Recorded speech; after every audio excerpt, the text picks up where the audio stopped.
The Q101 Morning Crew. On Q101. Brian and Kenzie on Q101. We'll get to your chance, of course, at the Queens of the Stone Age trip. And you get to the Aftershock Festival. It's unbelievable what you get with this. We'll talk about it in about 5 minutes at 9 a.m. with Brian and Kenzie here.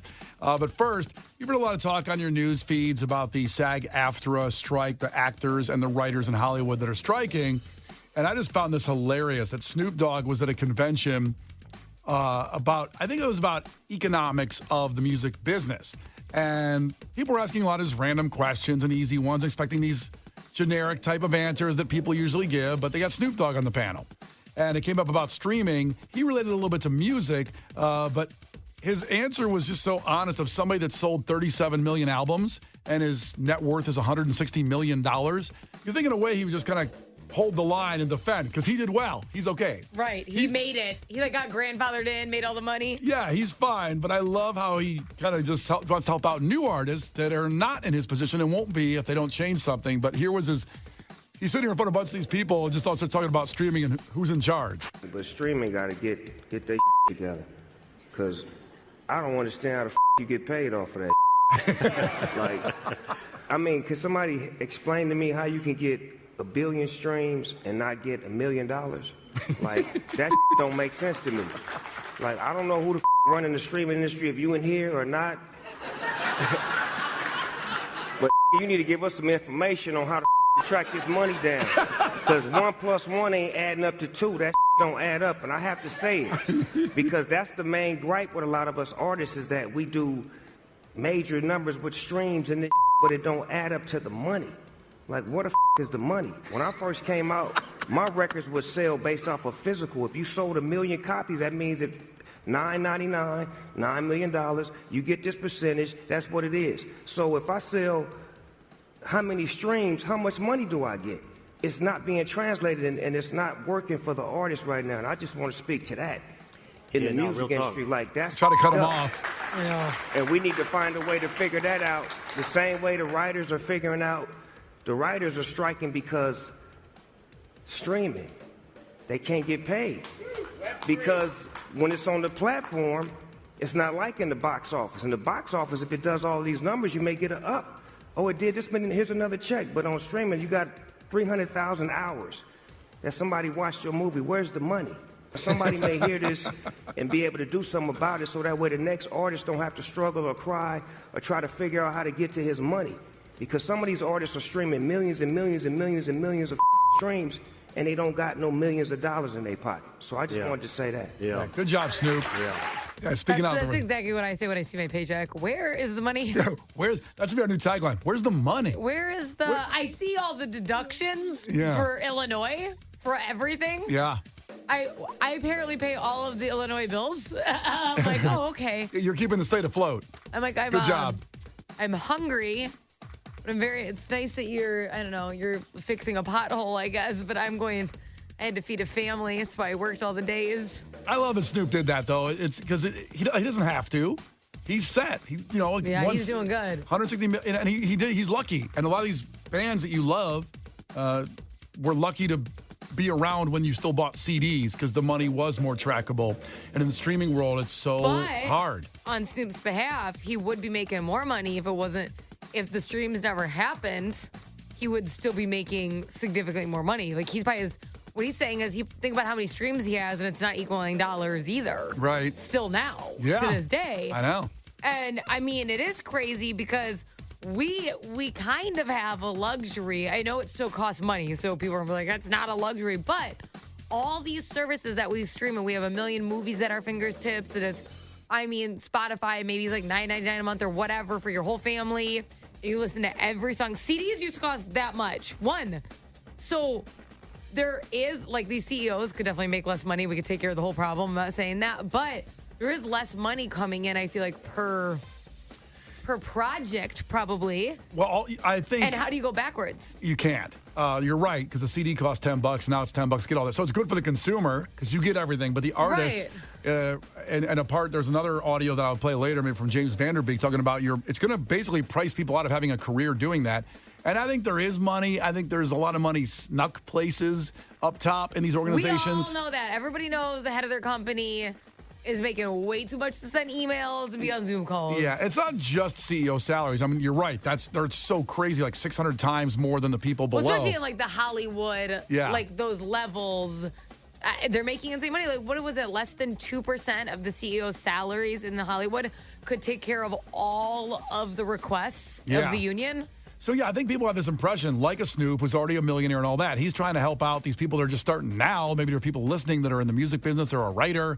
Because those jobs, you have to have another job to pay your bills in a situation. A lot of people have several jobs, especially if you're starting out in music or writing or whatever. But at some point, creativity is so time consuming, and you're not on a clock, right? So if you have to get a script done, how do you quantify that? That's not like I did 8 hours of work. That's not true. Yeah. And people, it's the same when you act in something where you're really getting paid on. You spend a day acting in a Buffalo Wild Wings commercial, but they want to play it for 3 years. They can't just pay you for that one day. They want to use your face and your likeness and all that for 3 years. They have to pay you. yeah, it's real muddy in the streaming and the current internet world we're in. Whereas, it goes back to the Napster days when, wait a minute, how do I get paid for that? That just aired. Everybody ripped on Metallica when they went after Napster, but it turns out they were right. I mean, it was a slippery slope with the streaming because you can't predict everything, right? But again, how do you go? No one's going back to paying $12 every time they're interested in hearing a song. They're not going back to $12 a CD. Nope. That You ship would never sailed. be willing to do that. maybe So we unleashed a dangerous door. Well, I don't know what we do about it. I don't know. Everyone would probably just listen to Q101. Yeah, we're free. Yeah. It's Yeah. all free. So And artists love being on here. It helps their streams and billboards. So it was really beneficial for everybody. that was a good plug. Thank you. The Q101 Morning Crew. On Q101. What do you think, Kenzie, is the number one junk food in Illinois off the top of your head? I mean, I would guess pizza. Pizza? Let's I don't know. let's actually make it more like candy, something you grab at a gas station or a 7-Eleven. It's Brian and Kenzie on Q101. Because you're like, well, pizza's healthy. Pizza's, I thought pizza was on the food pyramid. Because it's shaped like a pyramid, like a slice. And it confuse you. Exactly. Like junk food that's, easily. What, candy? Yeah, let's go in like candy or. You're obviously trying to like gear me towards something. So could you give me a better description? Candy, snack aisle, like a Jewel with, like let's say, the chips and the candy. And you're looking for a specific one? So not Yes. just chips? A brand name. Yeah, Looking for a brand name thing. brand name Yep. thing. You can think about it. I just threw it at you. So you can think. Lay's. Lay's, like. Chips. I mean, chips? it's a big brand. Okay, that's they have fair. a lot of chips. Curvy ones, they're wavy. They have the kettle versions. The kettle's where it's at. Yeah. Get out of my face with your classic chip. I'm not gonna partake. Depends what mood I'm in. Sometimes I like the classic. I like wavy. kettle. Yeah. All the time.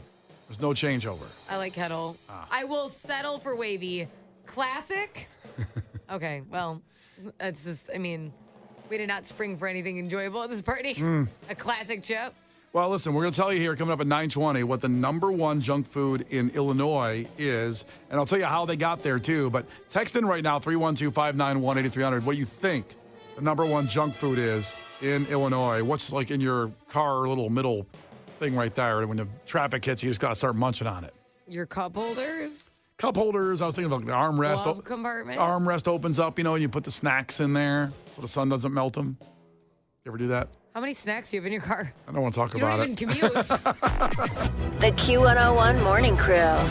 On Q101.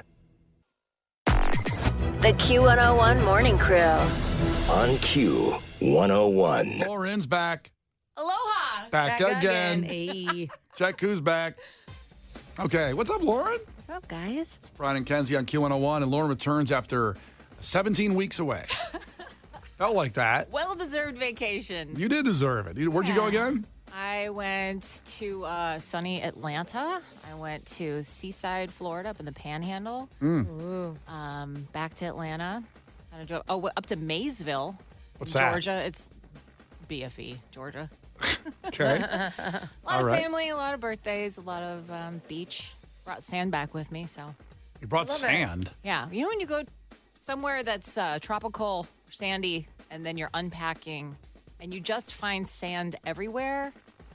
Like It's in my chapstick. You should put it It's in your everywhere. basement, and then next time it floods. Susan! But it's like, that would be helpful instead of flooring. Yeah, that flooded basement. Yeah. Sandy floors, baby. You will be happy to know that I came home to a dry basement. So Oh, you were excited. happy to know you came home to a dry I'm basement. very happy. Because it to rained know. like a mother on Saturday. I thought of you. I'm like, oh. All right, let's get to some takeaways here before we check in more with Lauren about what you got coming up today. Takeaway. Mitchell texts in, takeaway. Nurses and firefighters are cheaters, and they point the finger at each other to avoid the shame they carry. They also save lives. That's true. Oh, which is a disclaimer. Yep. What do you got, Kenzie? Steve texted in, my takeaway is that Brian likes to eat M&M's naked. It's kind of different. Well, listen, go to the podcast so you can figure out the real conversation there. Luke checked in. Kenzie likes the sandwiches in sandwich. It was true. I liked being in sandwich. I enjoyed it thoroughly. Uh-huh. Got anything else on your end? I'm not. Kenzie's not doing enough to curb the youths in her neighborhood. No, she's not. Finally, Frank's takes. Brian, that's some good crack. This is some good crap. I know I said that somewhere in the show today. Some of the takeaways today. Lauren, what do you got coming up? I've got picnic tickets coming. Picnic? Picnic. Yeah. I said pink. I'm Picnic tickets. I'm just going to go home. Can't even talk. Picnic tickets eat coming us at over break again. That's good. 12:30. The Q101 Morning Crew. On Q101.